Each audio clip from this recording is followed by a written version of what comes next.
My ex wants to get coffee and catch up. You're not invited, she informed me. Understood, I said. Got the ring deposit back while she was gone. When she came home, I was packed.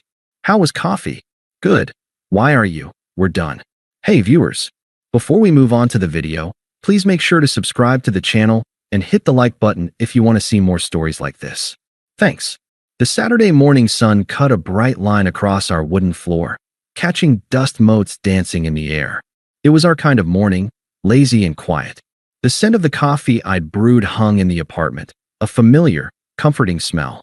I was scrolling through news on my phone, my feet propped on the ottoman, feeling the simple, uncomplicated peace of a day with no plans. Qley, however, was moving with a purpose that felt out of place. I watched her over the top of my screen. She was at the full-length mirror by the door, not in her usual weekend uniform of leggings and an old t-shirt of mine, but in a dark, fitted dress. She'd done her makeup, the kind that took time, the subtle smoky eye, the precise lip liner. This wasn't for brunch with her girlfriends. That look was louder, more glittery. This was something else. You look nice, I said, putting my phone down. Big plans. She didn't turn from the mirror, instead critiquing the line of her dress. Yeah, just meeting someone for coffee. The casual tone was a little too forced. A tiny alarm bell, soft but persistent, started ringing in the back of my mind. I kept my voice light, easy. Oh, cool. Who with? She finally turned, but her eyes were on her phone, her thumbs tapping out a message. A small, almost imperceptible smile played on her freshly lined lips. My ex Jason. He's in town. The words landed, but they didn't fully compute at first. Jason, the one from before me. The one with the trust fund and the condescending smirk in all his pictures. The one she'd told me was toxic and obsessed with appearances. My stomach tightened. Jason, I repeated, the name feeling foreign and unpleasant in my mouth. Okay, so we're meeting him. This was the moment. This was where she was supposed to say, yeah, for like an hour. Just be cool, okay? This was where I would have grumbled, but gone along, because that's what you do. You show a united front. But she didn't say that. She looked up from her phone, and her gaze was steady, devoid of any apology or request. It was a statement, a declaration. There was a flicker in her eyes, not guilt, but something closer to superiority, like she was privy to a secret I was too dull to understand. We're just going to catch up, she said, her voice cool and clear. A pause, deliberately held for maximum impact. Then, the knife, twisted with a casual, dismissive precision. You're not invited. The air left the room. The coffee scent turned acrid. The sunny, peaceful morning shattered into a million sharp, glittering pieces. You're not invited. The words echoed in the silence of my head. This wasn't about coffee. This wasn't about catching up with an old flame. This was a power play. It was a deliberate, cruel drawing of a line. I am going to a place you cannot follow. I am prioritizing a connection with my past over my present with you. And I am explicitly telling you that you are excluded. I felt the weight in the front pocket of my jeans then. The crumpled receipt from the jeweler. I'd picked up the custom-designed ring yesterday. The plan was to surprise her tonight, to cook her favorite meal, to get down on one knee right here in this patch of sunlight. The deposit had been massive, a sum I'd saved for 6 months. The ring was finished. It was waiting for me. It was supposed to be the start of everything. And she was telling me I wasn't invited to her life. I saw the future in that single, heartbeats-long moment. The arguments. The you're controlling accusations if I objected. The simmering resentment if I said nothing. The slow, painful death of my self-respect as I accepted this new, diminished role in her world. The alarm bell in my mind wasn't ringing anymore. It was a single, clear, resonant tone. A tone of absolute, unshakable clarity. I looked at her, at the woman I was ready to build a life with, and I saw a stranger. The emotion, the hurt, the anger, the betrayal, was a storm raging inside me, but I built a wall of ice around it. I let none of it show. Not a flicker. My voice, when it came out, was calm. Flat. It wasn't a question. It wasn't a plea. It was an acceptance of terms. Understood, I said. She looked almost disappointed for a second, as if she'd been prepared for a fight and I'd handed her a white flag. She gave a slight, dismissive nod, grabbed her purse, and walked out the door. The click of the latch was the loudest sound I'd ever heard. I stood there, in the quiet, sun-drenched apartment, the ghost of her perfume hanging in the air, and the receipt for a future that would never happen burning a hole in my pocket. The time for confusion was over. The time for action had begun. The word hung in the air after the door clicked shut. Understood. It wasn't just a word. It was a key turning in a lock. The lock on the box where I kept all my love for her, all my plans, all my patience. I turned that key, sealed it shut, and the storm of emotion inside me, the hurt, the blinding rage, the sickening feeling of betrayal, was instantly muted. It was still there, a roiling thunderhead, but it was now contained, distant. The energy it generated was no longer chaotic. It was transformed into a cold, focused current. I moved. My first action wasn't frantic. It was deliberate. I pulled my wallet from my back pocket and extracted the receipt. It was creased from a day of carrying it around, a tangible secret. The jeweler's elegant logo was embossed at the top. Below it, the description, 14K white gold, 1.2 CT custom solitaire with pave band. And the number, the staggering number I'd worked overtime for months to save. I dialed the number printed on the receipt. My hand was steady. My voice, when the receptionist answered, was unervingly calm. Yes, hello? My name is Mark Evans. I have an order for a ring. Pickup was scheduled for today. I gave her the order number. I need to cancel the order and process a refund of my deposit to my original card. Oh, the woman on the other end sounded surprised, a little flustered. I'm so sorry to hear that, sir. Is everything all right? The engagement is off, I stated, my tone flat, factual. I offered no further explanation. There was no crack in my voice, no performative sadness. I was closing a business transaction that was no longer profitable. I see. Of course, sir. I'll process that for you right now. The refund may take 3 to 5 business days to appear. Thank you, I said, and ended the call. I placed the receipt on the kitchen counter, right in the center, a monument to a canceled future. Then, I walked to the bedroom and pulled my largest suitcase and a set of moving boxes from the top of the closet, the ones I'd kept from my last move. I worked with an efficient, detached rhythm. This wasn't a heartbroken man packing. This was a strategist executing an extraction. I started with my clothes. My side of the closet. My drawers. I didn't look at her things. I didn't pause to smell a sweater of hers or look at the photos on the dresser. Those were relics from a country I had been forcibly deported from. They held no power over me anymore. I took only what was unequivocally mine. The books on my nightstand. My laptop, my charger. The high-quality headphones I bought myself for my birthday. I left the TV we'd bought together, the kitchenware we'd accumulated as a couple, the throw pillows she'd insisted on. They were part of the life I was leaving, artifacts of a shared history that had just been proven a lie. They were ballast, and I was cutting it all loose. Each item placed into a box was a weight lifted. The suitcase held my essentials. The boxes held the rest of my former life. I carried them down to my car, load by load, filling the trunk and the back seat. The physical exertion felt good, cleansing. It was a purge. When the last box was in the car, I did a final walkthrough. The apartment already felt different. It wasn't our home anymore. It was her apartment, and it felt emptier, smaller. I stood in the living room, the same patch of sun now highlighting the faint indentations in the rug where my furniture had been. I was done. There was nothing left of me here. I grabbed my car keys and the single box of final items, my toothbrush, my razor, the few toiletries from the bathroom. I didn't look back. I walked out the door, down the stairs, into my car. I didn't drive away immediately. I sat in the driver's seat, the engine off, and pulled out my phone. I went to her contact, a picture of her laughing, the one I'd taken on a trip to the coast. I looked at it for one last, long second. Then I tapped the screen a few times. Block this caller. A confirmation pop-up appeared. Are you sure you want to block this contact? I was sure. I tapped block contact. Then, and only then, did I start the car. I didn't have a destination, not yet. A hotel for the night. Then, tomorrow, I'd find a new place. A fresh start. But for now, the only thing that mattered was that I was moving forward, away from her. The rearview mirror was just glass. I had nothing left to look for in it. I didn't have to wait long. I was leaning against my car door, the evening air cool against my skin, when her sedan pulled into a spot a few cars down.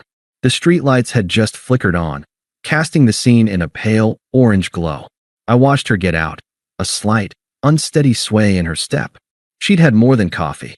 She was humming something to herself, a small, satisfied smile on her face as she rummaged in her purse for her keys. She didn't see me at first. She was still in the bubble of her afternoon, the bubble from which I had been explicitly excluded. I pushed off from the car and took a few steps into the light pooling between the vehicles. The sound of my shoes on the pavement made her look up. The smile vanished, replaced by a startled confusion as her eyes landed on me, then darted to the packed interior of my car visible through the windows. "Mark? What's with the box?" she asked, her voice tinged with a slow dawning alarm. She gestured weakly at the final cardboard box I held in my arms. I didn't answer her question. Instead, I kept my voice utterly level, a stark contrast to her building unease. "How was coffee?" The question threw her. It was so normal, so mundane, and it hung in the space between us, utterly at odds with the visual evidence of my departure. "It was," she started, her brow furrowed, defensive gears already turning. "It was good? Why are you?" "We're done." The 3 words cut through her sentence cleanly, without malice or heat. They were simply a statement of fact, delivered with the finality of a judge's gavel. For a second, there was only silence. Then, the unraveling began. "What?" The word was a sharp, disbelieving laugh. "You're breaking up with me because I had coffee with an ex? That's insane." I remained silent, my expression unchanging. My calmness was a fuel to her fire. "It was just coffee," she insisted, her voice rising in pitch. "You're being so sensitive, so controlling. I told you about it, didn't I? I was honest. You were dismissive." I corrected her, my tone still calm. "There's a difference." "Oh my God," she scoffed, throwing her hands up. "So I worded it poorly. You're really going to throw away our entire future, our engagement, over a poorly worded sentence." The mention of the engagement was my cue. I didn't need to say a word. I just looked at her, letting the silence and the packed car speak for me. The future she was talking about was already in my rearview mirror. Her confusion curdled into anger, the true colors rising to the surface now that manipulation and minimization had failed. "You're pathetic," she spat, her face contorting. "You're actually doing it. You're running away because you can't handle a confident woman having a life outside of you. You'll never find anyone who puts up with you like I did. You hear me? Never." The words were meant to wound, to shatter my resolve, and make me beg for another chance. They echoed in the quiet street, ugly and desperate. I took a slow breath, not out of need, but as a period to her sentence. I hefted the box in my arms slightly, a physical reminder of my decision. "The future you're talking about," I said, my voice firm and clear, "ended the moment you told me I wasn't invited into my own. Goodbye, Qley." I didn't wait for a response. I turned, placed the box in the passenger seat, and got into the driver's side. I saw her in my periphery, standing frozen on the sidewalk, her mouth agape, the fury and shock warring on her face. I started the engine. The sound was a solid, definitive thing. As I pulled away from the curb, I didn't look back at her. I looked ahead, at the road stretching out before me, clean and empty and full of possibility. The first part of the rest of my life was a quiet street, fading into the night behind me. And it was enough. The first 48 hours were a study in silence. I checked into a bland, anonymous hotel room that smelled of antiseptic and air freshener. It was perfect. There were no memories here, no ghosts. I spent the time on my laptop, scrolling through apartment listings in a different part of the city, and my phone, where the only notifications were from my group chat with friends who knew nothing of the detonation my life had taken. The silence was not empty. It was full of a profound, buzzing peace. It didn't last. The first attempt came on the 3rd day, a text from an unknown number. I knew it was her. The tone was a masterclass in manipulative rewriting of history. "Unknown. Mark, this is crazy. Can we please talk? You're overreacting. It was just coffee. You're throwing away something real over a misunderstanding." I read it.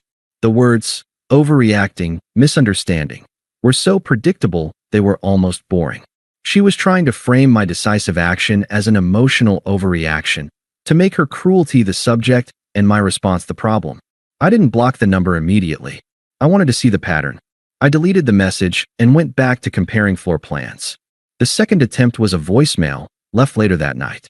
Her voice was different now, stripped of its defensive posture and layered with a trembling, performative desperation. "Mark, it's me. Please pick up." "Okay, fine, I get it. You're mad." It was stupid. Jason was nothing. It meant nothing. He's gone. He left town. It was just, I don't know, ego? I made a mistake. A huge, huge mistake. Please, I need you. I'm so alone in this apartment. It's so quiet. Just call me back. Please. I saved the voicemail. Not out of sentiment, but as evidence. Evidence of the shift from blame to begging. The admission of ego that confirmed everything I'd suspected. She wasn't sorry for her actions. She was sorry for the consequences. The silence of the apartment she'd now inherited was her punishment, not my problem. I deleted the voicemail from my inbox and blocked the new number. The third message was a text, this one venomous. The mask was fully off. The desperation had curdled into pure, unfiltered rage. "Unknown, fine. Be that way. You were always too weak for me anyway. You can't handle a real woman. You'll be back. You'll realize what you lost, and you'll come crawling back." And I'll laugh. I almost smiled. This was the real Qley. The one who had told me I wasn't invited. The one for whom love was a battlefield and respect was a sign of weakness. This message was a gift. It was the final, ironclad confirmation that I had made the only possible choice. I blocked this number, too. Then, the flying monkey arrived. My phone buzzed with a contact I had, Sarah. Qley's most toxic friend. The one who always seemed to be cheering from the sidelines whenever Qley did something brave and selfish. I answered, putting it on speaker as I continued to pack my suitcase in the hotel room. "Mark? Hey, it's Sarah." Her voice was saccharine, laced with false concern. "I know," I said, my tone flat. "Listen, I know what Qley did was messy, but she's a mess. A complete wreck. You have to understand, she's spiraling. She's really, really sorry. A real man would find it in his heart to forgive her. She's learned her lesson." I stopped packing for a moment. "Sarah," I said, my voice devoid of any emotion. "Is there a point to this call?" She sputtered. "The point is that you're being cruel. She made a mistake. Don't you care about her at all?" "That," I stated calmly, "is no longer my concern. Do not contact me again." I ended the call and blocked her number too. The circle was complete. The pleas, the anger, the enlisted allies. It was all a script I was no longer reading from.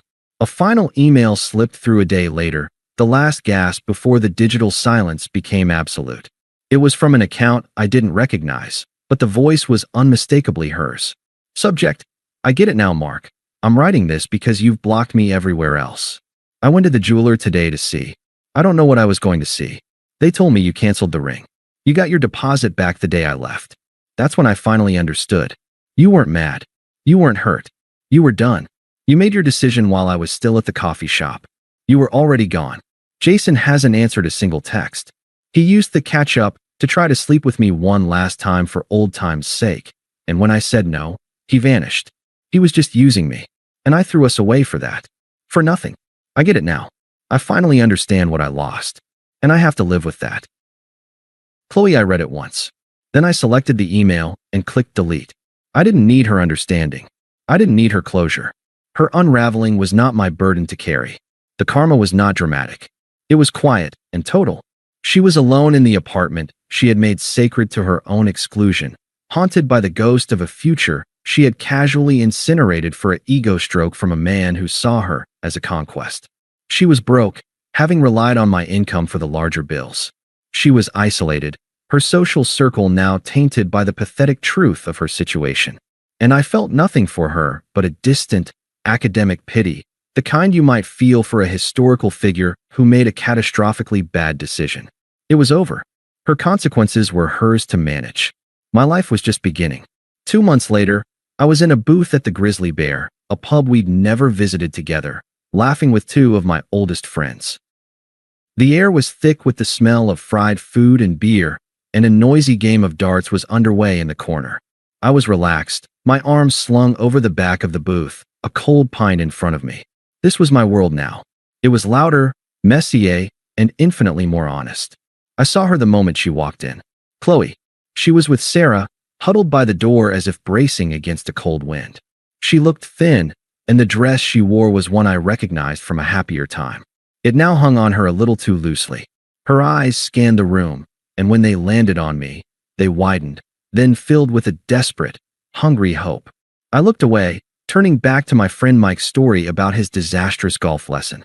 I took a slow sip of my beer. The peace inside me didn't so much as ripple. A shadow fell over the table. I looked up. She was standing there, her hands clenched into nervous fists at her sides. Sarah lingered a few feet behind, a sour look on her face. "Mark. Hi." Her voice was a fragile thing, barely audible over the pub's din. "You look good." I gave a slight, polite nod. The kind you'd give a cashier you didn't know. "Qley, how are you?" The question, so simple and devoid of subtext, seemed to undo her. Her composure cracked. "Not great," she admitted, her words tumbling out in a rushed, shaky confession. "Actually, terrible. I miss you. What I did was the stupidest thing I've ever done." He meant nothing. You meant everything. She was waiting for it. For me to soften, to say, "I'm sorry you're hurting," or "It's okay," to offer her a lifeline back into my orbit. I said nothing. I just looked at her, my expression neutral, my eyes clear. There was no anger in them, no lingering love, not even the cold satisfaction of being right. There was simply nothing. A vast, quiet expanse of indifference. My silence was more terrifying to her than any shout. She filled it, her voice cracking with emotion. "So that's it. After all that time, after everything we built." I placed my pint glass down on the coaster with a soft, final click. I wasn't talking to the woman I'd loved. I was explaining a basic fact of the universe to a stranger. "That was a different life," I said, my voice calm and even. "I've made my peace. I'm happy in this one." I paused, letting the truth of those words settle in the space between us. She could feel it, the genuine, unshakable contentment that radiated from me. It was the one thing she could never fake, never manipulate, and never take from me. "And you're not in it." For a long moment, she just stood there, completely still. The desperate hope in her eyes extinguished, replaced by a dawning, horrifying understanding. She was looking at a man who was truly, completely free. And her presence, her pain, her very existence, was as relevant to him as a forgotten receipt for a ring that had never been picked up. She was powerless. She was irrelevant. Without another word, she turned and walked away, her shoulders slumped in a defeat that was both total and permanent. Sarah shot me a venomous look before scurrying after her. My friend Leo whistled low. "Dude, who was that?" I picked up my beer again, the faintest genuine smile touching my lips as I turned back to my friends. "No one," I said, and I meant it. No one at all. The conversation moved on. The darts game got louder. The night continued. I was already there, present and alive in my new life. A life she had unwittingly given me the courage to claim. And it was better than anything I had left behind. Thanks for watching. Make sure to subscribe to the channel and hit the like button. What do you think about this story? Share it in the comments.